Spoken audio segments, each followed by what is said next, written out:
జేసీ దివాకర్ రెడ్డి సంతకం ఫోర్జరీ, సాహితీ నిర్మాణ సంస్థపై కేసు నమోదు.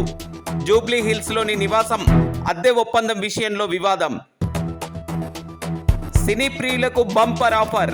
31వ తేదీన దేశవ్యాప్తంగా 99 రూపాయలకే సినిమా టికెట్. తెలుగు, హిందీతో సహా ఏ భాషలోనైనా ఏ షోకైనా ఆ రోజు అదే ధర. సినిమా లవర్స్ డే సందర్భంగా ప్రకటించిన మల్టీప్లెక్స్ అసోసియేషన్ ఆఫ్ ఇండియా.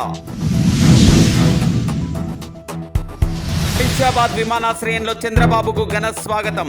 ఎన్నికల అనంతరం విశ్రాంతి కోసం ఈ నెల 19న విదేశాలకు వెళ్లిన టీడీపీ అధినేత చంద్రబాబు